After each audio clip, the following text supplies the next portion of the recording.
So from what I'm hearing, or from what I am seeing, it is believed that Suicide Squad Kill the Justice League is making these big changes for episode 2. Suicide Squad Kill the Justice League is at about 200 to under 200 players on Steam. It dropped below 120 players a couple days ago on Steam. So there's not really anybody playing the game.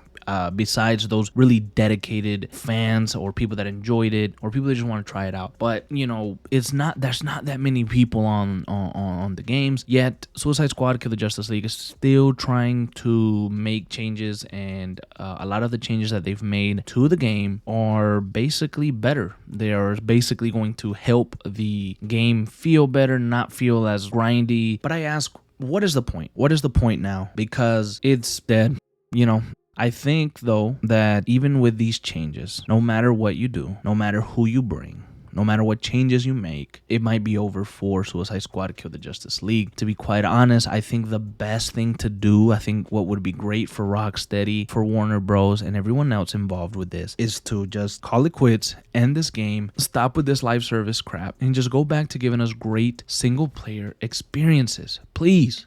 It is tiresome to a lot of people, I think, to continue to see these live service games fail. And Suicide Squad Kill the Justice League is seeing this happen. They were so excited for us, for the players, to get to endgame and to just play. They said that the story wasn't even the greatest thing about this game. It was getting to that end game part and really getting to experience everything. And just, this was supposed to be a humongous game. And what they're getting right now, what players are left, it's not what they envisioned. Nobody envisioned that. They didn't. They thought it was going to be this great, humongous thing where people were going to be playing every day like a Call of Duty or something. And it just wasn't that, and it never was going to be that. And no matter what game you release that is live service like this, will never be that. I think it's a losing battle. I think it's a hill that no matter how much you climb or you think you're climbing, it's just gonna get bigger, or you're gonna keep falling and slipping. There's no point in making these live service games, and that is what I'm trying to say here. That is the purpose of this video. Like, Rocksteady, yeah, you can make all the changes you want. Again, it's not gonna change the fate of where you're at now. If you could do something, if you were listening to some of the fans, most of the fans, I don't speak for anybody, but I'm just saying most of the fans' views is, don't do this again. Go back to those single player game experiences and give us good story driven games, man. Give us good story driven games. And if you want, add an aspect of co-op to them.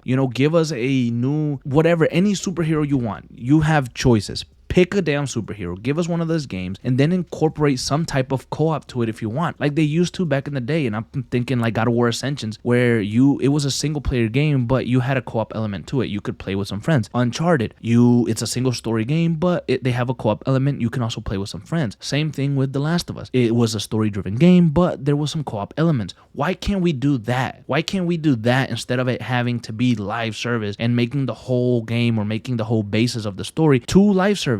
Why not just give us still good story-driven games and add a little bit of co-op? I don't know.